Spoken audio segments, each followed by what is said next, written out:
हमने वोट दिया है मोदी जी का चेहरा देख के, मोदी जी का 56 इंच का सीना देख के। तो सुबह शाम टीवी पर मोदी जी का फूला हुआ सीना और चमकता हुआ चेहरा देखने को मिल रहा है कि नहीं मिल रहा है? 2014 में मोदी जी आए थे, सबको लगा कि मोदी जी आएंगे तो सुधर जाएगा। 2014 में मोदी जी का हम ही प्रचार कर रहे थे। यूपी बिहार जैसे राज्य में लोग मोदी जी का नाम नहीं जानता था, आधा से ज्यादा आदमी। आज हमसे झगड़ा कर रहा है कि मोदी जी ही सुधारेंगे। अब कौन बहस करने जाए? देश में कौन सा ऐसा उद्योगपति है जिसको आज प्रधानमंत्री बुला के कह दें कि नहीं तुमको वैशाली में फैक्ट्री लगाना है, तो किसको दम है कि कह दे कि नहीं लगाएंगे? तो काहे नहीं मोदी जी फैक्ट्री यहां लगवा रहे हैं? 9 वर्ष में मोदी जी ने बिहार के लिए, बिहार के विकास के लिए एक बैठक किया हो, इसका आप हमको प्रमाण दिखा दीजिए। हम कल से मोदी जी का झंडा लेकर फिर से चलने को तैयार हैं। अगर लालू जी जात का राजनीति करते तो ये न कहते कि बिहार का मुखिया हर हालत में यादव समाज का लड़का होना चाहिए।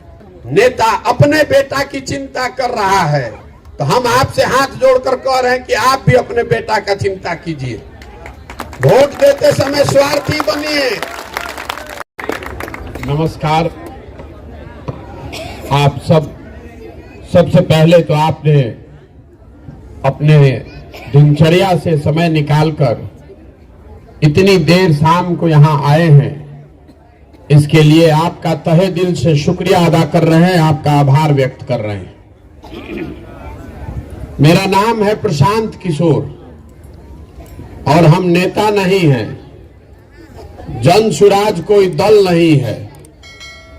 आपसे हम वोट मांगने नहीं आए। हम बिहार के एक साधारण परिवार के लड़के हैं। हमारे दादा बैलगाड़ी चलाते थे, मजदूर थे। हमारे बाबूजी यहाँ पर डॉक्टर थे। यही सरकारी स्कूल से पढ़कर हम निकले हैं। माता पिता का आशीर्वाद है, ऊपर वाले की कृपा है, जीवन में कुछ हासिल किया है।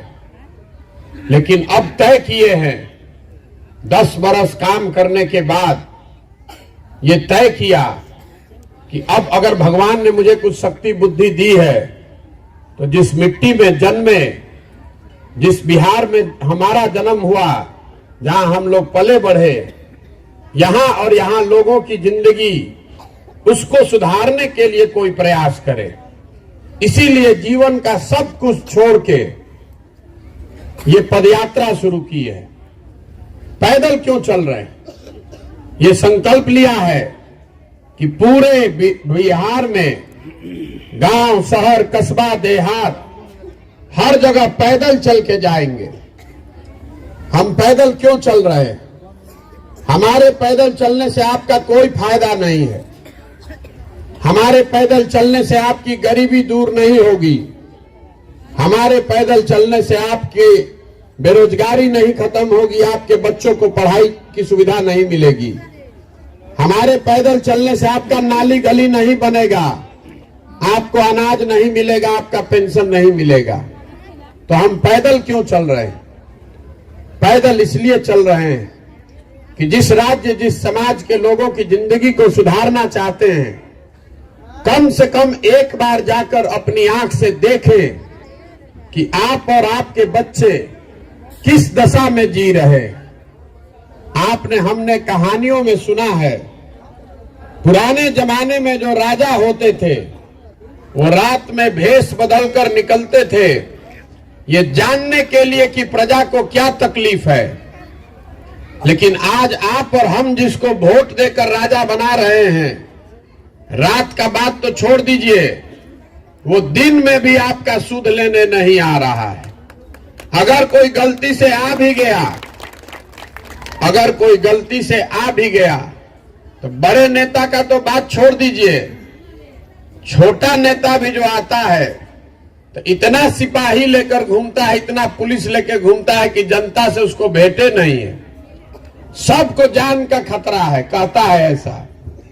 हम आज 200 दिन से पैदल चल रहे हैं।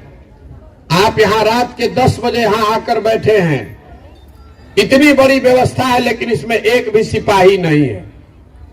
हमको तो 200 दिन में एक कुत्ता भी नहीं काट रहा है। गांव शहर हर जगह पैदल ही जा रहे हैं।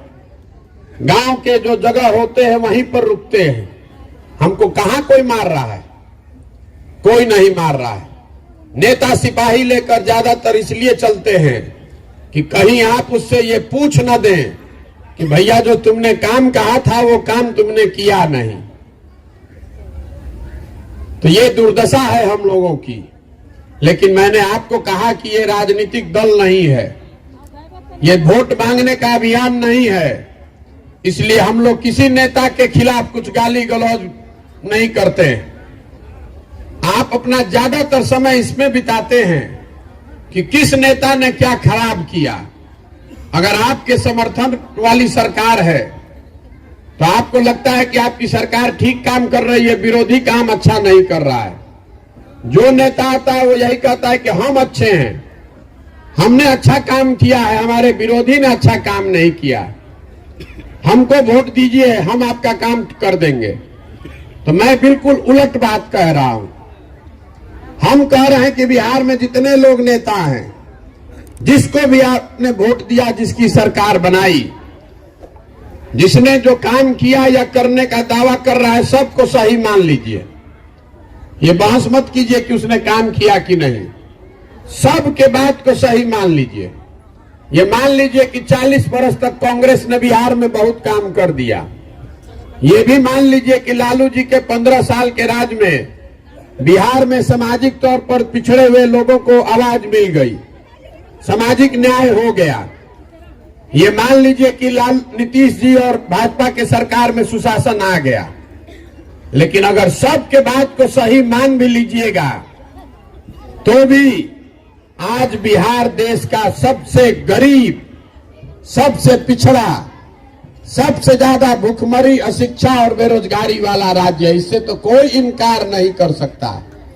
तो इतना बात तो आपको किसी को समझ में आएगा कि अगर 50 वर्ष से सारे दल, सारे नेता मिलकर आपकी स्थिति नहीं सुधार सके तो अगले 50 वर्ष में भी ये नहीं सुधरने वाला है। आपको समझ में ही नहीं आ रहा है कि आपके परेशानी का कारण है क्या। जब तक रोग के कारण का पता नहीं चलेगा तब तक आप रोग का इलाज नहीं कर सकते। आप पहले ये समझिए कि बिहार में इतनी गरीबी है क्यों। दूसरे राज्यों में भी भ्रष्टाचार है, दूसरे राज्य में भी सरकार आ रही है, जा रही है, वहां का नेता भी सब कोई बहुत साधु नहीं है। फिर भी दूसरे राज्यों के मुकाबले बिहार में इतना गरीबी क्यों है, इसको चिंता करने की बात है। हम आपको बता रहे हैं कि आपकी गरीबी इतनी क्यों है। देखिए, दुनिया भर के विद्वानों ने गरीबी से निकलने का 3 ही रास्ता बताया है। पहला रास्ता है पढ़ाई। अगर आपके बाल बच्चे बढ़िया पढ़ लिख जाएं तो पढ़ लिख कर नौकरी पाकर अपना जिंदगी सुधार सकते हैं। दूसरा रास्ता है खेती। अगर आपके पास जमीन है तो खेती करके भी आप अपना जीवन सुधार सकते हैं। और तीसरा रास्ता है पूंजी, पैसा। अगर पढ़ाई नहीं है, खेती नहीं है, आपके पास पैसा हो तो आप दुकानदारी, रोजी रोजगार, व्यापार करके अपना जिंदगी सुधार सकते हैं। बिहार को अगर आप ध्यान से देखिएगा तो आपको पता चलेगा कि यहां ज्यादातर लोगों के पास ये तीनों में एक भी चीज नहीं है। जितना यहां गरीब आदमी है उसके बच्चों के पढ़ने की सुविधा ही नहीं है। आपके बच्चों के पढ़ने की यहां कोई व्यवस्था नहीं है। आप में से कुछ लोग ऐसे हैं जिनके बच्चे प्राइवेट स्कूल में पढ़ रहे हैं, तो आपको लग रहा है कि हमको तो कोई दिक्कत नहीं है। तो आप भी ध्यान रखिए कि आपका बच्चा स्कूल तो प्राइवेट में जा सकता है लेकिन कॉलेज उसको सरकारी में ही जाना है।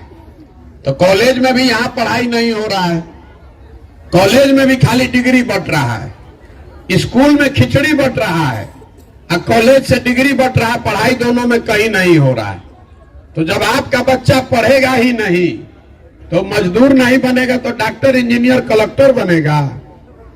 तो बिहार में ज्यादातर लोगों के बच्चों के पढ़ने की सुविधा ही नहीं है। तो दूसरा रास्ता मैंने आपको बताया खेती। मान लीजिए पढ़ाई नहीं था तो खेती से ही कुछ जिंदगी सुधर जाती, वो क्यों नहीं हो रहा है? तो ये बात आप जानिए कि बिहार में जो 100 लोग रहते हैं, 100 में 60 आदमी के पास एक धूर जमीनें नहीं है। यहां 75 साल में भूमि सुधार को लेकर कोई प्रयास नहीं किया गया। नतीजा ये है कि 100 में 60 आदमी बिहार में ऐसा है जिसके पास एक धूर जमीन नहीं है। देश में सबसे ज्यादा भूमिहीन लोग बिहार में हैं, और जो 40 आदमी के पास जमीन है जो खेती कर रहा है, उसमें 35 आदमी ऐसा है जिसके पास 2 बीघा से कम जमीन है। तो जो 2 बीघा से कम जमीन वाले लोग हैं, वो खेती जो करते हैं वो कमाने की खेती नहीं है, वो खाने की खेती है। आप उतना ही उपजाते हैं अपने खेत में कि आपका और आपके बाल बच्चे का पेट भर जाए, उससे आमदनी का जुगाड़ नहीं है। बिहार में सिर्फ 4 से 5% लोग ही खेती के जरिए आमदनी कर रहे हैं। बाकी लोग या तो खेती करके अपने और अपने बाल बच्चों का पेट भर रहे हैं, या फिर खेत में मजदूर हैं। तो आपके पास पढ़ाई है नहीं, खेती है नहीं। तीसरा रास्ता आपको बताया मैंने, पूंजी। अगर आपके पास पैसा होता तो कम से कम कुछ नहीं तो 5 को भैंसे पाल लेते, अपने गांव में कोई दुकान खोल लेते, फार्चून किराना खाद का व्यापार कर लेते। तो बिहार में प्रति व्यक्ति औसतन हम लोग 35,000 रुपया कमाते हैं साल भर में। देश में प्रति व्यक्ति एक आदमी औसतन कमाता है 1,45,000 रुपया, और बिहार में हम लोग कमा रहे हैं 35,000। तो इस महंगाई के जमाना में 35,000 रुपया में आप खाइएगा क्या, बचाइएगा क्या, और पूंजी कहां से लाइएगा? तो जब आपके पास शिक्षा है नहीं, खेती है नहीं, पूंजी है नहीं, तो आप गरीबी से निकलिएगा कैसे? जितना हाथ पांव मारना है मार लीजिए, 10 घंटा काम कीजिए कि 12 घंटा। मोदी को वोट दीजिए कि प्रशांत किशोर को कि लालू नीतीश को, सुधरने वाला नहीं है, सुधर ही नहीं सकता है। जब तक यहाँ पर लोगों के बच्चों के पढ़ने की व्यवस्था नहीं बनाई जाएगी, जब तक लोगों को भूमि नहीं दिया जाएगा, खेती को कमाने वाला नहीं बनाया जाएगा, और जब तक घर घर लोगों को कर्जा पैसा देकर पूंजी नहीं उपलब्ध कराया जाएगा, तब तक बिहार से गरीबी दूर नहीं हो सकती है। तो इतना बात तो हम आपको बता दिए, आप ध्यान से सुने। अब आपको ये समझ में आएगा, आप पूछिएगा कि अगर प्रशांत किशोर आपको ये बात समझ में आ रही है तो इतने बड़े बड़े नेताओं को समझ में क्यों नहीं आ रही है? हम आपको बता रहे हैं कि उनको भी समझ में आ रहा है, तो ये हो क्यों नहीं रहा है? अभी आपको 2 मिनट में बताएंगे तो आपको पता चलेगा कि आपका दुर्दशा क्यों है। अभी आपसे एक सवाल पूछेंगे, सबको जवाब देना है। बिहार में और कुछ हो चाहे नहीं, इतना तो सब लोग मानेंगे कि सबके बच्चों के पढ़ने की व्यवस्था होनी चाहिए। होनी चाहिए कि नहीं होनी चाहिए? सबको जवाब देना है, हाथ उठाकर और मुंह से हाँ बोलिए जोर से, जिसको ना बोलना है ना बोलिए। फिर से हमको पूछने दीजिए, बिहार में और कुछ हो चाहे नहीं, सबके बच्चों के पढ़ने की व्यवस्था होनी चाहिए कि नहीं होनी चाहिए? अभी आपने सब ने कहा है कि होनी चाहिए। अभी 1 मिनट रुकिए, अभी पता चलता है कि आपकी दुर्दशा क्यों है। आपने अभी कहा कि सबके बच्चों के पढ़ने की व्यवस्था होनी चाहिए, तो अब अपने अपने बच्चों के नाम पर ईमानदारी से बताइए कि आपने अपने जीवन में कभी अपने बच्चों के पढ़ाई के लिए वोट किया है? नहीं। जो किया है तो हाथ उठाइए, जिसने भी किया हो उठाइए हाथ। अब आप बताइए, आपकी दुर्दशा इसीलिए है, आपको किसी नेता की जरूरत नहीं है। अभी आपने बताया यहां पर, आपको ये मालूम है कि अगर आपके बाल बच्चों के पढ़ने की व्यवस्था हो जाए तो आपका जीवन सुधर सकता है, लेकिन आप पढ़ाई के लिए वोट नहीं देते, तो जो ताला खोलना है उसका चाबी लगाइएगा नहीं, तो ताला खुलेगा कैसे? अभी आप में से तुरंत कोई खड़ा होकर कहेगा कि भैया वोट तो ठीक है दे रहे हैं, नेताजी हम लोग को ठग रहे हैं, हम आपको ये बताने के लिए खड़े हुए हैं कि आपको बिहार के नेता नहीं ठग रहे। इस बात को ध्यान में रखिए, बिहार के नेता आपको नहीं ठग रहे हैं। अगर नेता आपको ठगते तो एक बार नेता ठगता, दूसरी बार आप जग जाते, 2 बार नेता ठगता, तीसरी बार आप जग जाते। लेकिन अगर आप 50 वर्ष से ठगे जा रहे हैं तो इसका मतलब है कि कहीं ना कहीं गलती अपने में है। मैं अभी आपको समझाता हूं, जिस चीज पर हम लोग बिहार में वोट दे रहे हैं वो थोड़ा कम या ज्यादा हम लोग को मिल रहा है। हम लोगों ने बिहार में घर घर से 5 किलो अनाज के लिए मोदी जी को, भाजपा को वोट दिया है। तो बिहार में कितना भ्रष्टाचार है। 1 किलो चोरी करके 4 किलो अनाज मिल रहा है कि नहीं मिल रहा है।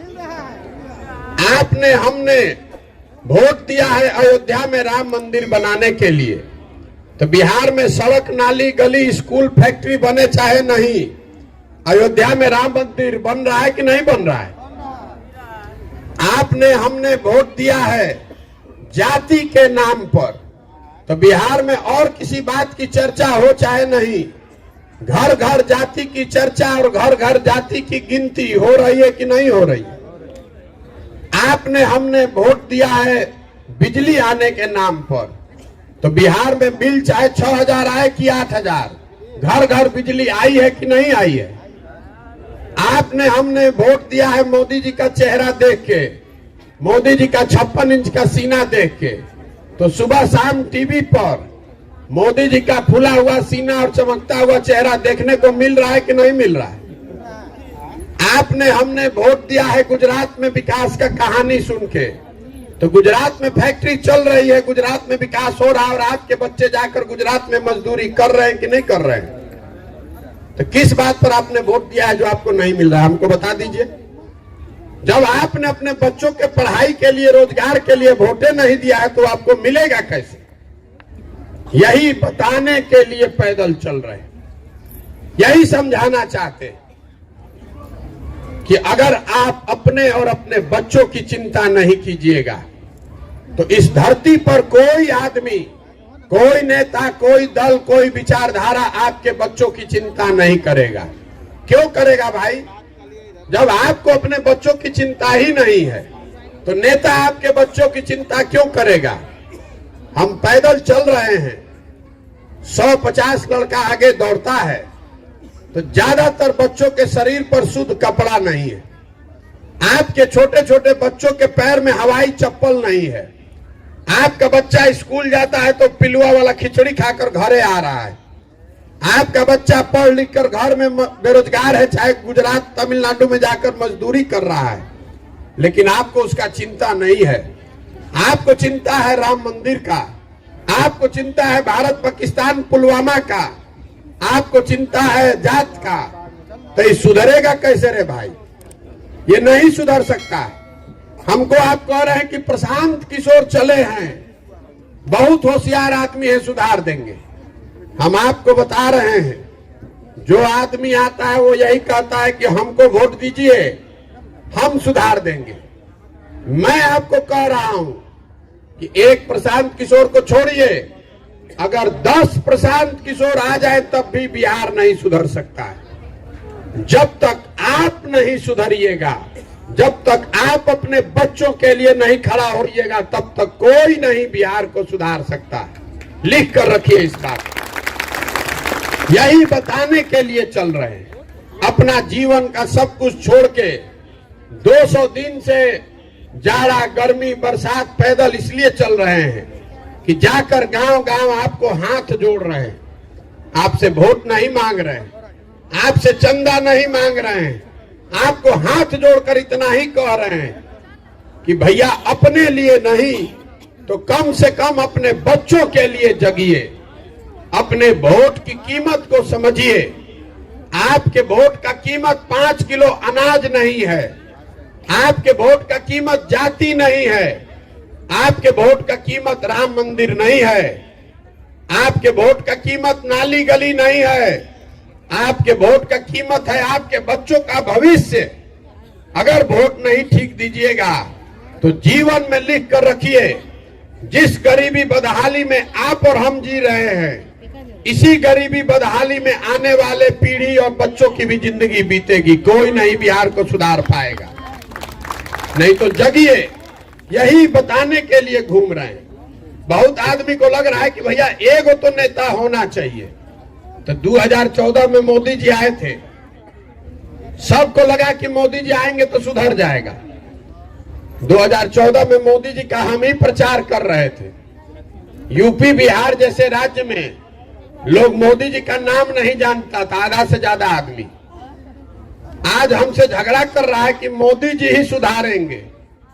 अब कौन बहस करने जाए?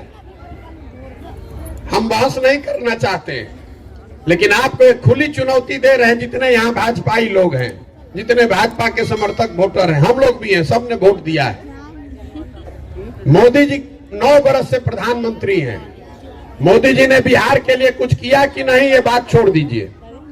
मोदी जी के प्रधानमंत्री रहने से बिहार का फायदा हुआ कि नहीं, इसको भी छोड़ दीजिए। मोदी जी के आने से यहाँ बच्चों को रोजगार मिला कि नहीं, ये भी छोड़ दीजिए। मोदी जी देश नया बना रहे हैं तो सिलेंडर पेट्रोल खाद का दाम बढ़ गया, चलिए वो भी मान लिए। लेकिन अगर 9 बरस में मोदी जी ने बिहार के लिए, बिहार के विकास के लिए एक बैठक किया हो, इसका आप हमको प्रमाण दिखा दीजिए। हम कल से मोदी जी का झंडा लेकर फिर से चलने को तैयार है।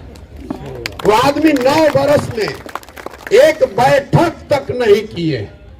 हमने के इतना आदमी बानी जाए, एगो बैठकों भर हम लोग वोट नहीं दिए हैं। 40 में 39 एमपी जिताकर आपने भेजा है। 26 एमपी का राज्य है गुजरात। गुजरात में फैक्ट्री लगेगा, गुजरात में बुलेट ट्रेन चलेगा, गुजरात में सी प्लेन चलेगा। अब बिहार का आदमी बैलगाड़ी पर चलेगा। हम लोग मुफ्त में वोट देते रहेंगे। तो गलती मोदी जी का है कि हम लोग का है। एक शहर है गुजरात में सूरत, एक अकेले शहर सूरत में 5 लाख से ज्यादा बिहार के लड़के मजदूर हैं। आप बताइए, जरा सोचिए कि सूरत में कितना फैक्ट्री होगा। अगर मोदी जी सूरत में इतना फैक्ट्री लगवा सकते हैं तो 2-4 वैशाली या चंपारने में लगवा देते। देश में कौन सा ऐसा उद्योगपति है जिसको आज प्रधानमंत्री बुला के कह दें कि नहीं तुमको वैशाली में फैक्ट्री लगाना है, तो किसको दम है कि कह दे कि नहीं लगाएंगे? तो काहे नहीं मोदी जी फैक्ट्री यहां लगवा रहे हैं? अरे आपको ये समझ में नहीं आ रहा है। अगर फैक्ट्री यहां लग जाएगा तो 15,000 रुपया में 2 करोड़ जवान मजदूर मिलेंगे कहां से? पूरे देश में हम लोग मोटरसाइकिल, कार, फ्रिज, सीमेंट, छड़ नहीं बना रहे हैं। हम लोग खाली बना रहे हैं मजदूर। जवान लड़कों को आप पेट काट काट के पाल पोस के बड़ा किए। 20 साल 25 साल का लड़का हुआ, ट्रेन में, बस में भेड़ बकरी की तरह बैठ के बिहार का लड़का जा रहा है। सब आपने देखा कोरोना के दौरान जिन मजदूरों को, जिन बच्चों को मार के भगा दिया लोगों ने, उन्हीं मजदूरों को वापस बुलाने के लिए लोग ट्रेन से, बस से, प्लेन का पैसा देके बुलाया। क्यों बुलाया? तमिलनाडु में मजदूर नहीं है, केरल, गुजरात में मजदूर नहीं है, वहां पर भी मजदूर है। लेकिन तमिलनाडु में जो मजदूर है वो लेगा महीने में 35,000, 40,000 रुपया, और बिहार का गरीब बच्चा जाकर काम कर रहा है 15,000 रुपया पर। तो तमिलनाडु का आदमी बुर्बक है कि वहां कला के फैक्ट्री लगाएगा बिहार में? बुर्बक हम लोग हैं जो बिना किसी बात के वोट दिए जा रहे हैं। यही बताने के लिए आपके पास आए। एक और बात कहकर इसको खत्म करेंगे। बहुत आदमी को यहाँ लगता है कि भैया हम लोग तो ठीक हैं, नेता सब जात का राजनीति करके बर्बाद कर दिया है बिहार को। तो हम आपका ये भ्रम भी दूर कर देते हैं। बिहार में कोई नेता जात का राजनीति नहीं कर रहा है, इस बात को समझिए। कोई नेता बिहार में जात का राजनीति नहीं कर रहा है। आपसे पूछेंगे कौन करता है जात का राजनीति, तो आप तुरंत कहिएगा कि लालू जी जात का राजनीति करते हैं। तो भैया लालू जी अगर जात, हम आपको कह रहे हैं कि लालू जी जात का राजनीति करवे नहीं करते। अगर लालू जी जात का राजनीति करते तो ये न कहते कि बिहार का मुखिया हर हालत में यादव समाज का लड़का होना चाहिए, और सब यादव जी भाई लोग, आप लोग आरजेडी को, लालटेन को वोट दीजिए। लालू जी नहीं ना कह रहे हैं, लालू जी कह रहे हैं कि हर हालत में बिहार का मुखिया मेरा लड़का होना चाहिए। और सब यादव जी लोग, आप लोग हमको वोट दीजिए। ये जात का राजनीति कहाँ हुआ? ये तो परिवार का, बेटे का राजनीति हुआ। और लालू जी अकेले नहीं है, कोई पासवान जी हैं, कोई माझी जी हैं, कोई पंडित जी हैं, कोई कुशवाहा जी हैं। जो जिस जात का नेता है, नेता अपना और अपने बच्चे की चिंता कर रहा है। जात में आप और हम अजुराए हैं, नेता जात का चिंता नहीं कर रहा है।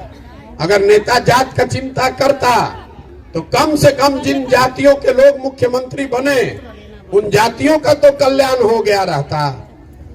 मांझी जी मुख्यमंत्री बने तो उससे मुसहर समाज का कल्याण हो गया। सब यादव जी भाई लोग धनी हो गए, सारा मुसलमान धनी हो गया। अरे जात में आप फंसे हैं, नेता नहीं फंसा है। नेता अपने बेटा की चिंता कर रहा है। तो हम आपसे हाथ जोड़कर कह रहे हैं कि आप भी अपने बेटा का चिंता कीजिए। वोट देते समय स्वार्थी बनिए। वोट देते समय आपको आकर कहेगा देश के नाम पर वोट दीजिए। कोई राष्ट्रवाद के नाम पर वोट मांग रहा है, कोई भारत पाकिस्तान के नाम पर वोट मांग रहा है, कोई जाति धर्म के नाम पर वोट मांग रहा है। हम आपको कह रहे हैं कि आप वोट देते समय स्वार्थी बनिए। नेता को नहीं, अपने बेटा को देखकर वोट दीजिए। उसके पढ़ाई और रोजगार के लिए वोट कीजिए। देखिए कैसे व्यवस्था बनती है। तो आदमी कह रहा है कि सब बात भैया बुझा रहा है, लेकिन बिहार में हमने के पास विकल्प नहीं थे। हम लोग के पास विकल्प नहीं है। बिहार में दुए गो दल है, एगो मोदी जी का भाजपा, एगो लालू जी का ललटेन। नीतीश कुमार बेचारे का तो पते नहीं है कि कब ललटेन पर लटक जाइए ना, कब कमल के फूल पर बैठ के पौड़े लगी हो।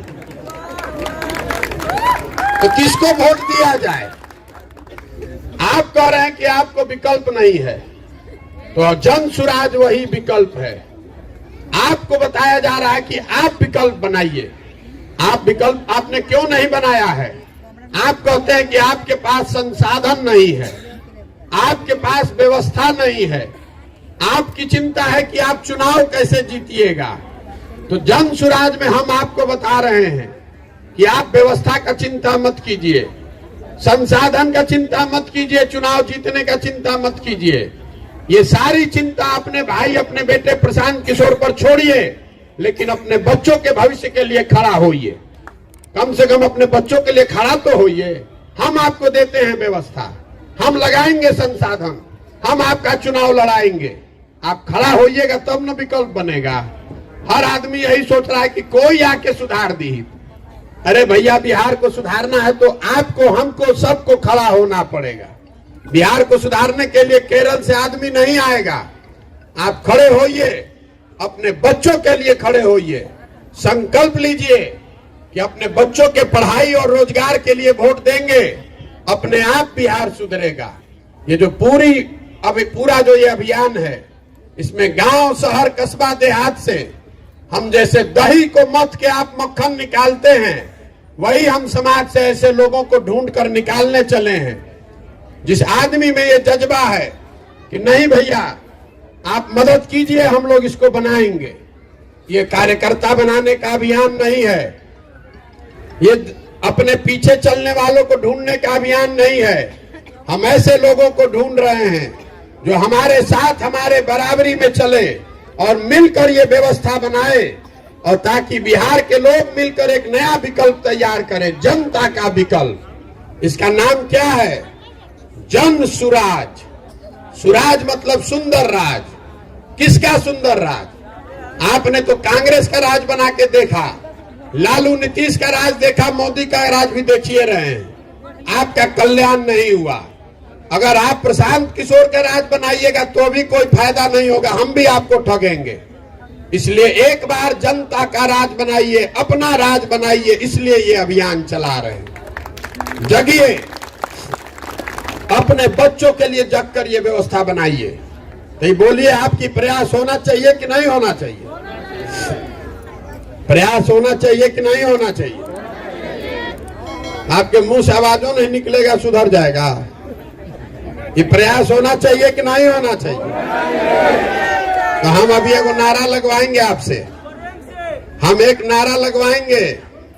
मैं बोलूंगा जय बिहार, आपको बोलना है जय जय बिहार, जय बिहार। वैशाली के आदमी में दमे नहीं खे। जय बिहार, जय बिहार, जय बिहार। तो हम ये नारा आपसे क्यों लगवा रहे हैं आप पहले समझिए। हम बिना मतलब का नारा भी नहीं लगवाते। नारा इसलिए लगवा रहे हैं कि जो जिस मिट्टी में हम और आप जहां जन्मे, जहां हम लोग के पूर्वज माँ बाप पैदा हुए, आज बिहार के लड़के जब बाहर जा रहे हैं पढ़ने, मजदूरी करने, जिसको मन होता है वही कहता है बिहारी मतलब बुर्बक, बिहारी मतलब अनपढ़। ये शब्द बिहारी गाली बन गया है। पूरे भारत में हर दिन बिहार के लोगों को बिहारी कह के जलील किया जाता है। हम लोग जितने लोग बिहार में रह रहे हैं सब हम लोग बुर्बक आदमी हैं। अरे बिहार के लोग बुर्बक नहीं हैं, बिहार के नेताओं ने हम लोग को बुर्बक बना के रखा है। ये मिट्टी ज्ञान की भूमि रही है, देवताओं को भी आकर यहाँ ज्ञान मिला है। आपके हमारे पूर्वजों ने इसी बिहार में वो व्यवस्था बनाई थी कि पूरे दुनिया से पढ़ने के लिए लोग बिहार आते थे।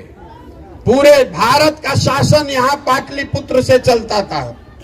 और आज हम लोग का दुर्दशा देखिए, जो बिहार हम लोगों ने बनाया है कि हम लोग के बच्चों के लिए पढ़ने की व्यवस्था नहीं है और 10,000 के रोजी रोजगार के लिए लोगों को पूरा भारत में दर दर का ठोकर खाना पड़ रहा है। तो ये स्थिति बदलनी चाहिए और ये बदलेगी तब जब आप जगिएगा, आप संकल्प लीजिएगा कि हम भारत, पाकिस्तान, गुजरात, कर्नाटक पर वोट नहीं देंगे, जाति धर्म पर वोट नहीं देंगे, अपने बीच से बिहार का भला करने वाले लोगों के लिए वोट देंगे, अपने बच्चों के शिक्षा और रोजगार के लिए वोट देंगे। इसी के लिए ये पूरा व्यवस्था बनाए। अगर समझ में आए तो इससे जुड़िए और नहीं समझ में आए तो जहां हैं वहां रहिए। जिस दल का झंडा ढो रहे हैं ढोइए, हमको उससे कोई दिक्कत नहीं है। लेकिन अगर वो गलती कीजिएगा तो याद रखिए, आप अपने बच्चों के भविष्य के लिए स्वयं जिम्मेवार होइएगा, दूसरे पर दोष मत दीजिएगा। फिर ये मत कहिएगा कि भैया विकल्प नहीं था। ये आपका अवसर है विकल्प बनाने का, आपको तय करना है। अगर आप तय करके आगे बढ़ेंगे तो आप बिहार में वो व्यवस्था बना सकते हैं कि हम लोग के बच्चों को पढ़ने और रोजगार के लिए बाहर जाकर दर दर का ठोकर नहीं खाना पड़ेगा। और नहीं बनाइएगा तो जैसे चल रहा है वैसे चलिए रहा है। एक अंतिम बात आपको बता दे रहे हैं, बहुत लोगों को ये लग रहा है कि भाई इतना बड़ा बड़ा ये बात बतिया रहे हैं, अपने लिए क्या चाहते हैं। बहुत लोगों को लग रहा है कि हम सरकार बनाने के लिए इतना प्रयास कर रहे हैं। तो आप हमको नहीं जानते, हमारा सपना इतना छोटा नहीं है। अगर हमको सरकार में जाना होता तो आज सरकार चल रही है, आज यहां से फोन करेंगे, कल सरकार में शपथ ले लेंगे। ये सरकार बनाने का अभियान नहीं है। हम अपने जीवन का सब कुछ बिहार में सरकार बनाने के लिए नहीं दांव पर लगाए हैं। अपना जीवन का सब कुछ इसलिए दांव पर लगाए हैं कि अपना ये सपना लेकर आए हैं कि अपने जीवन काल में देश के सबसे गरीब और पिछड़े राज्य बिहार को एक दिन समृद्ध और अग्रणी राज्य के तौर पर देखना चाहते हैं। ये देखना चाहते हैं कि मेरे जीवन काल में एक दिन ऐसा आए जब गुजरात, पंजाब, महाराष्ट्र, तमिलनाडु से लड़के आकर बिहार में रोजी रोजगार करें, तब माना जाएगा कि बिहार में विकास हुआ। आप बताइए कि होना चाहिए कि नहीं होना चाहिए? होना चाहिए कि नहीं होना चाहिए? 26 MP का राज्य है गुजरात। गुजरात का आदमी बन गया है फैक्ट्री का मालिक। 40 MP का राज्य है बिहार। हम लोग का लड़का जाकर वहीं बन गया फैक्ट्री में मजदूर। हम लोग का आंखें नहीं खुल रहा है। तो बदलना चाहिए ना भाई। तो आपसे वोट हम मांगे नहीं, चंदा हम लेते नहीं है। अपना टेंट, तंबू, चाय, पानी, खर्चा सब लेके ही चल रहे हैं। आपसे मांगने आए हैं आपका आशीर्वाद। ये कठिन काम है। आप 5 दिन जाते हैं बाबा धाम तो आपका हाथ पांव फूल जाता है। हम 200 दिन से पैदल चल रहे हैं। अभी बिहार को पूरा घूमने में 1.5 बरस और लगेगा। ये कैसे हो रहा है? ये हो रहा है ऊपर वाले के कृपा से और आपके आशीर्वाद से। अगर आपको लगता है कि जो काम हम कर रहे हैं ये काम ठीक है, ये बिहार के और बिहार के बच्चों के भविष्य के लिए है, तो एक बार हाथ उठाकर आशीर्वाद दीजिए। आपका वोट नहीं चाहिए, आपका आशीर्वाद चाहिए। आपका आशीर्वाद है ना? प्रयास हो ना भाई, प्रयास होना चाहिए ना।